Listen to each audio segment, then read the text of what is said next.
Hi, everyone. I'm Kelly Pokies Burke, and this is the Career Slate podcast. Imagine the impact we could have on society if everyone loved what they did. That's what Career Slate is all about. I'm interviewing people who love their jobs and asking them how they got there and what they've learned along the way. We're here to slay the fear in career.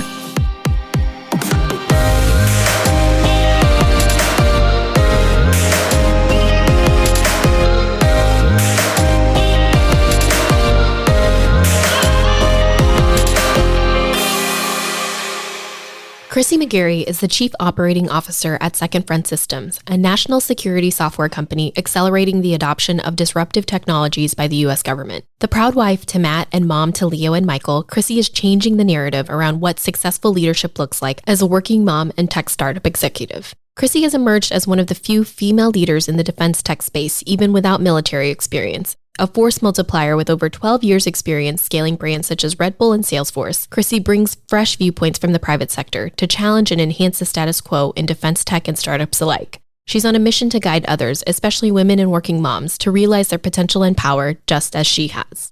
I was so excited to interview another classmate from Notre Dame, Chrissy McGarry. This episode is filled with insightful career advice, but there were 3 big takeaways for me. First, you can study anything and end up doing something completely different. Chrissy started off as a theology major and ended up as the Chief Operating Officer of a defense tech startup. We also talk a lot about work-life harmony and how important self-care is when you're a leader and are constantly giving your time and energy to others. Finally, we address how she's experienced workplace bias and how surrounding yourself with champions can help combat that. Chrissy is all about defying expectations, and I'm thrilled you get to hear her amazing story. Welcome to Career Slate, Chrissy. Thank you for having me and reaching out. This Yeah. is great. Let's start from the beginning. So why don't we talk about what were you like as a child? What was your childhood like? Grew up in South Bend, Indiana, Midwest girl. I am one of 5. So I have 3 older brothers and a younger sister. And with the 3 older brothers, competitive nature was just kind of what came right out of the gates, along with a lot of genuine curiosity, asking a ton of questions, and always trying to keep up. So I think that kind of plays nicely into how things evolved over time and, where I went to school and what I decided to go after career-wise. And that's where we met. We actually met at Notre Dame. Notre Dame. We were in the same hall, and I remember you guys were at the end of the hall, and we were, I think it was mid-hall? I don't know, but we always ran into each other.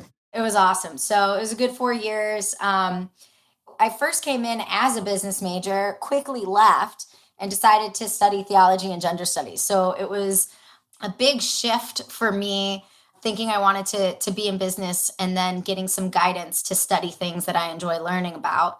Did that. Thought I actually wanted to go into the ACE program, the Alliance for Catholic Education. Mm-hmm. But one summer needed to go find a job and ended up getting a job with Red Bull in Chicago. Mm-hmm. So that's when my business sales and marketing drive began, was when I was as a sophomore at Notre Dame. Can we take a step back and tell us a little bit more about why you switched to theology? Yeah. So typical Catholic home next to Notre Dame, you'd have priests over for dinner all the time, right? And one of them who would come over for dinner regularly was one of the former provosts. And when I was going through my application process, got in, so he went through all of that with me. And then when I was going through the discernment of deciding what to do, I love that they have first year studies, first of all, the fact that they have this core curriculum that they want everyone to go through right out of the gates is very telling, because you don't know what you want to do when you're a freshman in college. Yeah. And you have these ideas, but until you maybe take a certain course or have, an engagement with other students and or professors, you just don't know. So I got into my theology courses. I really enjoyed them, always enjoyed it, grew up Catholic. So that was kind of a no-brainer. And Notre Dame didn't have a communications school. Oh, okay. So when I was struggling in my calc class, I was, discerning, do I like this analytical side of doing things, or do I want to dig a little deeper in, theology and gender studies and learning how to have fruitful, challenging conversations about topics that can sometimes get heated, Yeah. but are important to converse about, right? And kind of help to elevate how you're thinking and educating yourself day in and day out. So yeah, I kind of naturally just kind of fell into it and wanted to do ACE. So like started doing all of that stuff, but then the Red Bull thing came up and I recognized that I was great at communicating and presenting facts and telling a story and making a sale or coming up with some creative marketing campaign. So it kind of just made a little bit of a shift. Got it. So is that what you did your first job out of college? So worked for Red Bull through college. I was a student brand manager. I don't know if you remember me like running around. I believe I may have grabbed one from you. It was after that I applied and moved out to California. I worked for E&J Gallo Winery. Got So it. stayed in the beverage industry. Went through their management development program. So was a sales rep, became a key account manager in LA, became a district manager, and then came back to the Midwest to Chicago to be a field marketing brand manager. So that was my first job out of college. Tell us a little bit more about the sales side of things, because that seems completely different from, having a liberal arts background. Right. Sales is fun. I mean, there's 10-step processes, right? You go to any larger corporate America company, they will put you through some sort of sales training. If that's like, if you come in either as a BDR, a sales rep, an account executive, whatever it might be. Lucky for me, Gallows is very rigorous. It's like sit down class. So went through a whole curriculum and just figured out how to piece together the products that I was selling and figuring out how the retailers on the other sides at the grocery stores of Ralph's and Bonds, what they needed, what they were looking for, what they were hoping to accomplish with their goals and metrics. And really, I mean, it's just developing a relationship built on rapport and trust. Yeah. And so carrying over that ability to hold conversations and talk about things that matter to the individuals and working around how you might better help elevate what it is they're working on or towards.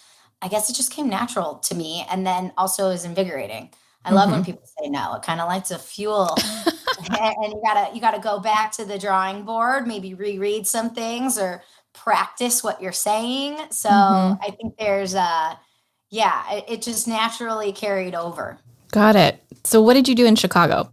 So in Chicago, once I made the move from LA into Chicago, took on the Midwest area. I think I had like 4 or 5 states, all the distributors of Gallo wines, and then focused on particular brands to help continue to expand them into the market. So did a lot of field marketing events. So the Bank of America Marathon in the Shamrock Shuffle in Chicago. Yeah. Those major events were events where Gallo Wines was, the sole sponsor for. Got to work very closely with distributors to determine what type of pricing we wanted for certain brands based on the location and the types of stores that they had. And then on the flip side, got to then run various events and campaigns around those store locations, dependent on, what we wanted to push out or taste or bring exposure to the customers, shopping in those stores and buying wine. That sounds awesome and super fun. What did you end up doing after Gallo? After Gallo, I ended up working for Motorola Solutions. So that's when I made the jump from the beverage industry into the tech industry. Was it the same principles from a selling standpoint? Same type of principles, definitely a learning curve in regards to, both are hard, right? Like wine's tough to learn about. Like you got to get your CSW or your CSS. Like there's different certifications and things that you can go towards. Technology, you're just like learning a bunch of different either hardware or software is what you're learning and troubleshooting through. So there's definitely a learning curve, but the same type of principles applied, understanding your territory landscape, getting to know your retailers, figuring out what the pricings and configurations you have control over or the opportunities that might exist within your territory. You're still doing sales or more marketing at this point? Sales. Yeah. So I was, territory account manager at Motorola. And then 6 months in, an announcement came out about Zebra Technologies acquiring Motorola, which was kind of like the little guy acquiring the big guy, which is crazy. So I actually had to re-interview for my position because instead of it being one, I also was a channel partner manager. So I was not only in charge of the sales of Indiana and Kentucky was my territory. So I got to go to a lot of outskirts of those two states. But I then too was in charge of managing the partnerships and relationships we had with some of our VARs, our value-added resellers. Got it. And so how long did you stay at Motorola for? So I was at Motorola for a couple of years and then got poached by someone at Salesforce. Chatted with a couple of mentors and they said, hey, you've got hardware under your belt. How about you go expand a little bit more in the software realm? It's where it's at. Being able to sell wine, I'm so lucky I got that as my first thing to sell because it's a very tangible thing. Yeah. You can open up the bottle, you can taste it, you can touch the bottle, you can see the colors, all those things. And then you move into like hardware, and unless you absolutely know how to use it or need it, like you got to get it in people's hands and kind of teach them a little bit. And then software, it's like vapor. Unless you get an instance where they can log in and click around and play with, like they just got to trust your words and answer the questions that you might have. And you're kind of operating at a very different level from a sale. So I feel like for whatever reason, I was lucky. I went through the process for a sales career in the easiest fashion. I went from a very hard, tangible, experimental type of product to a more challenging one, to then one that, you can't touch or feel, but you can only click around and interact with on a screen. And that's where the relationships come in, because they're putting their trust in you. They're saying that, hey, I have this problem, I need a solution, and they might not even know what type of solution they need. Exactly. Which is why I never went alone without my solution engineer. And here's the tech person. Yeah. I mean, in sales, when you're owning accounts and territories, at least from my perspective and my experience, what always served me is like, I was the quarterback, right? I understood the breadth of the account, all of the moving pieces. And then what I would do anytime I would meet, I'd just be thoroughly prepared to bring the right people to the table and in the room to have the conversations to ensure that we were challenging the customer to think bigger and broader, right? Because like you want to be a challenger sale and getting individuals to really discern what is the root of their problem, and then bringing individuals on my side to help fully solve for it, not just make better a little symptom that might be occurring as opposed to the actual problem that's being solved for. Yeah, I love that approach because I think there's a lot of misperception that like sales is, people don't like to be sold to. And so when you approach it as problem solving, it just has a much more effective, lens. You're not feeling like, oh, this person's just trying to put one over my head. Right. So I love that. So tell us a little bit more about your experience at Salesforce and how long did you stay there? Yeah. So again, Salesforce for a couple of years. And while I was there, it became very apparent that I was missing something. I've had at that point, 5+ years into my career, have had all of these amazing experiences. But I knew just like deep down, I needed to level up a little bit more if I wanted to continue to progress. At the time, I thought like, oh, I'm going to climb the corporate America ladder. So I was like, I'm going to go get my MBA. And it was while getting my MBA that I realized I don't know if staying at a large corporation is for me. And this kind of dives into the whole work-life harmony thing that I love to speak. I love this. Oh, let's talk about it. Yeah. I looked around at Salesforce and it was hard to feel energized and inspired for the other women that I saw. Not because they weren't stellar performers or amazing women and all of that. I just saw the sacrifices that were being made, and the work-life balance thing was being hammered into everyone at the time. And did you have kids at that point? I did not. So here I am in my MBA program, got engaged to my husband, Matt, and classic Catholic girl. I got pregnant on my honeymoon. And I just made the decision, you know what? I'm going to wrap up my MBA and try out this mom thing, because for whatever reason, when I was at Salesforce, I was like, I can't do both. So I left, and I lasted about 3 months, and I was calling my husband every day at 3:00, asking when he was going to be home after my first Leo was born. And he came home one day. He's like, we need to talk. I think you need to go back to work. I was the same way. I cried. I was like, I failed being a stay-at-home mom. This is too hard for me. He's like, no. And so fortunately for me, in the midst of all of that, the CEO of Second Front, who is a friend of mine, so he called to grab dinner with me and Matt. And then he'd ask, like, Chrissy, what are your plans? Like, what are you going to do? And I was like, this was before remote work was a thing. So it was very taboo of me to say, like, I need to be able to work remote because I don't want to lose the things that I love about being a mother, getting up with my boys, getting them out to school, packing the lunch, being on the receiving end when they come home. Also, I'm a very early morning riser and I'm used to that sales, like in the field type of lifestyle. So I'm not in the typical hours. I get good portions of my work done when other people might not be working or they're sleeping. That's the big one. No one bothers me and I can like stay focused. Yeah. And then I do a lot of the engagement stuff, the events, the meetings, the chats and stuff during the day.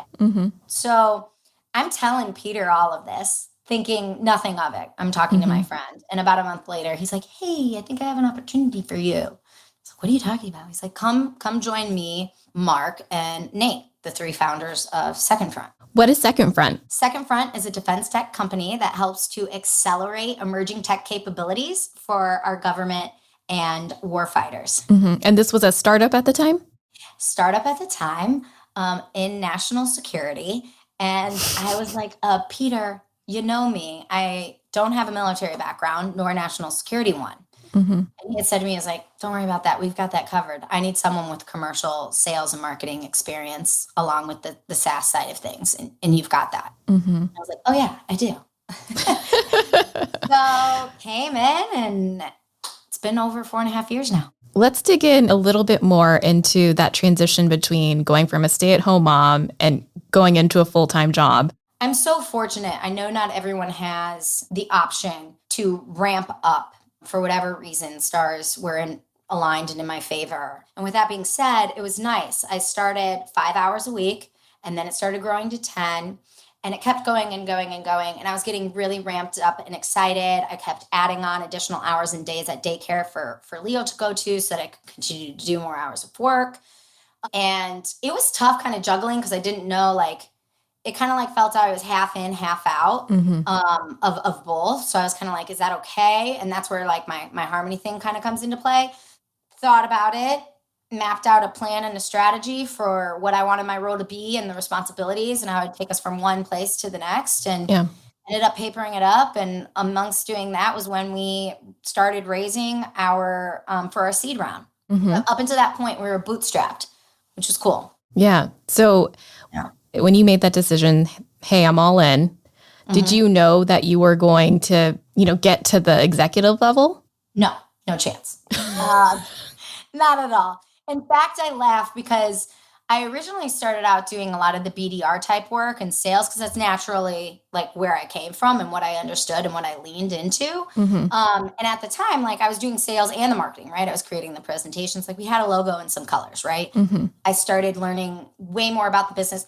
And then last summer, we were about to kick off our raise for our A round. And Peter, our CEO, had asked me to become the COO. And shortly thereafter, unfortunately, our co-founder and president, Mark, had passed away. Oh my gosh. Yeah. So then I ended up not only taking on this new COO role, but taking on all of his responsibilities as president. Wow. So then up until about 2 months ago, I was also the interim CFO. Whoa. Oh my goodness. Yeah, it was a lot. How did you keep all the balls in the air? What's important now? I was constantly reevaluating the priority list. I mean, hour by hour. Pulled on a lot of individuals to help, asked for a lot of help internally and externally. And when I didn't know things, I bucked up and said, I need help. I don't know. I got to go pull on this resource here, or I got to go have that conversation there, and just learned how to hold like the front line, which I had never done before. And then also being responsible really for all the individuals at the entire organization. So, and how big was the organization at the time? At the time, we were around 30. and we are now up to 80. Wow. Yeah. So you're growing and filling big shoes and dealing with all of the, even just grief that comes with a transition. All simultaneous. But Mark, having been a former test pilot in the Marines, I knew in my heart that he, would want me to just buck up and make it so. Those are a couple of his phrases he would say. And then whenever he got excited or was, looking to the future, he'd always say throttles up. So I cling to those and, regularly have conversations to just kind of either slow down, check in, and assure that, I'm moving and operating with integrity as he did. So that's amazing. You're incredible.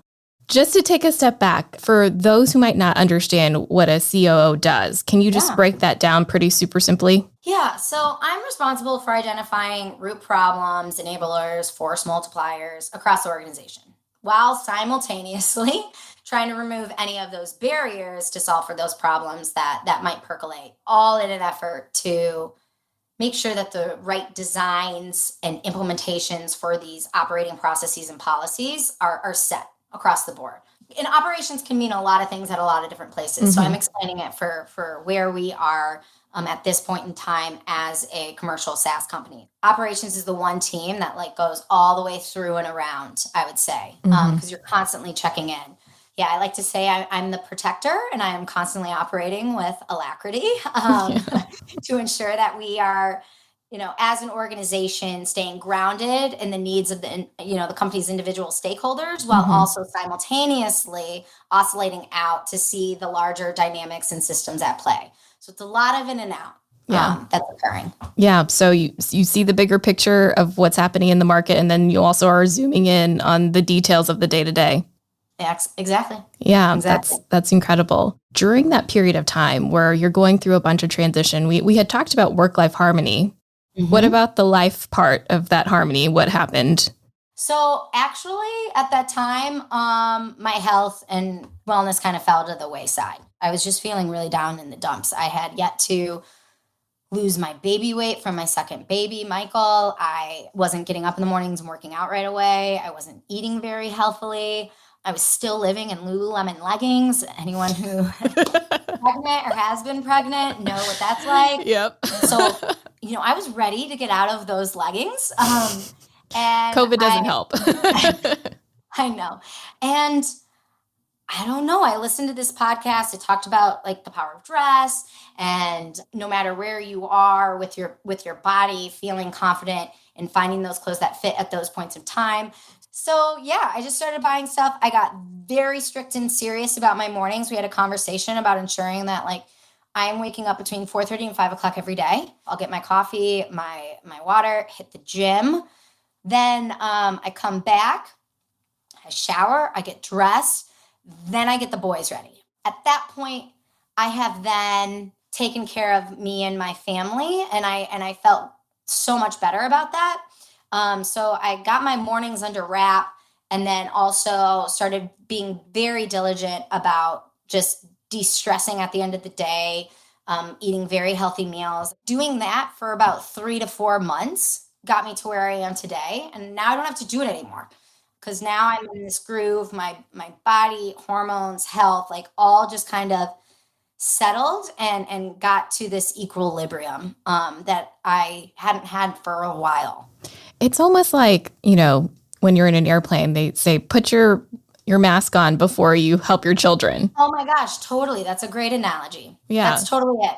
And once I started doing that, things like you had mentioned, imposter syndrome, et cetera, those had always been there. They started to percolate, but I was able to actually address them and work on them. So there's just little things that over time just started working on. It's so interesting that, we're digging into this, because the internal work becomes external, Totally. And it's like how you show up for yourself makes it so much better for how you show up for others. It's almost like building out a strategy for yourself. 1,000%. We do it all the time for our businesses and our jobs. And we're like, here's where we want to be in 1 year and in 3 years. And then here are the tactics that we need to go do in order to become that thing. Right. Why not do that for yourself? That's amazing. And it's ongoing, right? It's never over. It's not like you do this stuff and you put it on the shelf. Yeah.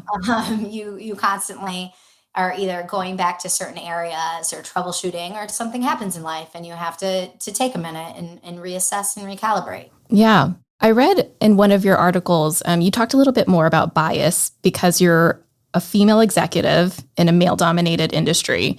Can you talk a little bit more about that? Yeah, I am so grateful to have the men on my team that I have. Got a lot of integrity and a lot of respect, knowing where I am at my life and how it's different, right? I'm a mom of 2 little kids, and moving and grooving with the responsibilities of the household while also running Second Front. So, and with that too, has come areas where we have been able to collaborate and work together, and they've become really great champions when we do find ourselves in maybe some of those bias situations that we can't control, right? Yeah. And I try to run and operate that nothing is done in an ill will manner. Rather, people might not be necessarily thinking through things before something might come out of their mouth. So a good example is I know when I walk into a room or get on a Zoom call that I can just feel the room, and if people don't know who I am, etc. So every now and then I'll pass the baton to one of my teammates to have them introduce me, because then it will widen and enable a more of an open mind on the receiving end of who I am and what I do at the organization, because it's coming from a coworker that they already know or respect and understand, what they do and who they are. But yeah, there have been certain situations we have had to chat out where I could ask for a little extra support or help, and I've gotten it. So it's been a really good experience. That's amazing that you have champions, and you feel comfortable enough to have your coworkers kind of be that person who says, no, she's the person in charge on this call. They're like, she's the one in charge. It's funny, every now and then someone will be like, oh, who's signing this, or who's gonna approve this, and they'll joke, they're like, actually Chrissy has to approve it, or Chrissy's the one who holds the keys to the castle, kind of thing. So it's great. It's a really, really good team atmosphere, for sure. That's awesome. What would you say is the most rewarding part of your job today? Oh man. Well, first I get to make my husband and 2 boys proud. It's really neat. Matt has instilled it in the boys every day. Anything that's going on, whether it's a podcast or an article comes out about the company, or some big sale goes down with the sales team, or the engineering team was able to automate something, Matt always makes those little things to be a little celebration at home. So it's really neat now that Leo's getting older to have him see, working hard, getting celebrated for it, and being able to, do the fun things that we do because of it. So that's the first and foremost. Secondly is I am in awe of the individuals that work at our organization. We're about 50-50 split between people with public sector background and then private sector background. And it's been really cool to be able to attract and retain top talent. Because these are individuals who are not only good at their job, but very passionate about the mission. And, I've worked at organizations where the mission's clear. And I drank the Kool-Aid, right? Like Red Bull gives you wings, Gallo, bottle of wine on every table, Salesforce, customer success. But here at Second Front, to ensure that our warfighters have the best commercial tech in their hands for national security missions, I don't think I've ever felt more proud to work on the other side of that mission and be a part of indirectly serving my country. Yeah. It feels really good. Yeah. There's this level of, purpose infused in what you do every day, and just a bigger, responsibility. Beyond anything, right? Yeah. Every day I show up, yes, excited. But I have my moments. I'm like, this is so far beyond my capacity of understanding, because I haven't experienced it, right? I haven't been on the front lines of war. B, I don't understand all the technical intricacies of what needs to go down, or, every day I'm learning more and more about the bureaucratic red tape. But let me tell you, it exists in both the private and the public. It's not just, and that's one thing I've come to learn and really understand. But yeah, it's so far beyond what we think we know. And then some from a purpose standpoint, it's invigorating. Finding that purpose in your day-to-day job, how has that changed you as a leader? I'm constantly curious about how others are thinking through these problem set and what they're doing either for themselves or with their teams to deliver on it. You don't walk in being like, this is the way and this is the only way. In fact, you walk in with a little bit of that imposter syndrome because you're like, oh my God, there might be 1,000 different ways that I haven't thought about yet. Here I am coming with a perspective and a point of view. What happens if it's not the right one or it doesn't make sense or I totally missed something the last time around?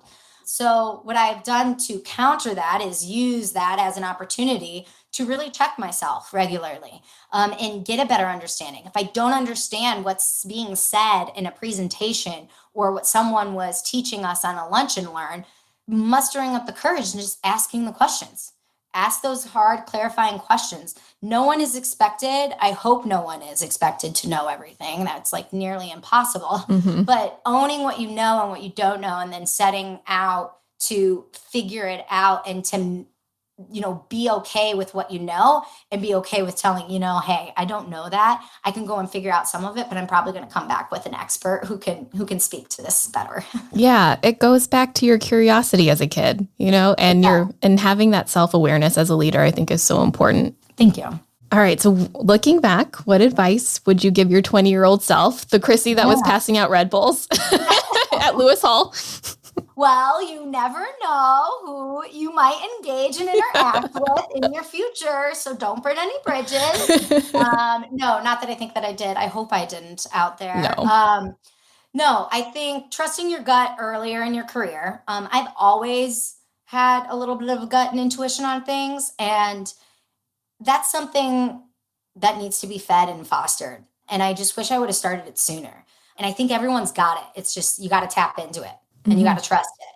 And you got to be okay with being wrong when it's wrong and accepting and admitting to it, right? And then even though I've always been asking questions, like, oh my gosh, I should have asked one more.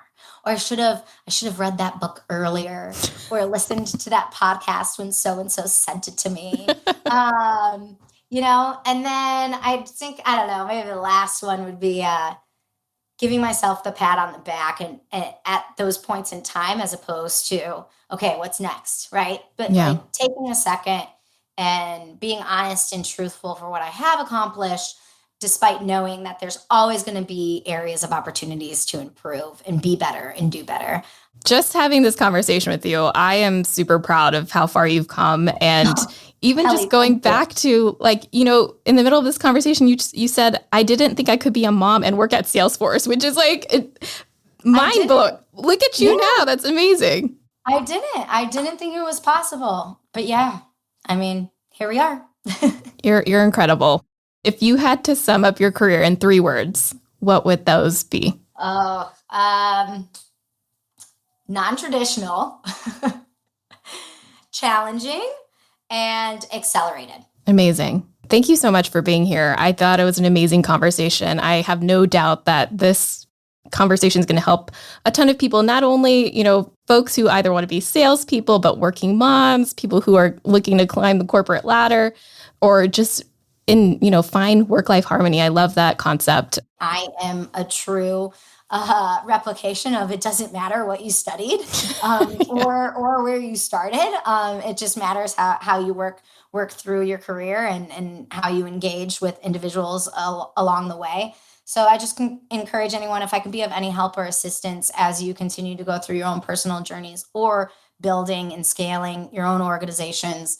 I always like paying it forward. Thank you for bringing me here. I hope that, at least one person finds something helpful on the receiving end. And if they so choose to engage, I'm here to continue the conversations. Thank you so much for the time, Chrissy. I really appreciate it. Of course. Thank you, Kelly. The Career Slate podcast is a co-production of Career Slate and Wild Reply, produced by Michael Burke. If you like the show, subscribe and give us a rating on Apple Podcasts or Spotify. New episodes drop every other Tuesday, so stay tuned for some great conversations on slaying the fear in career.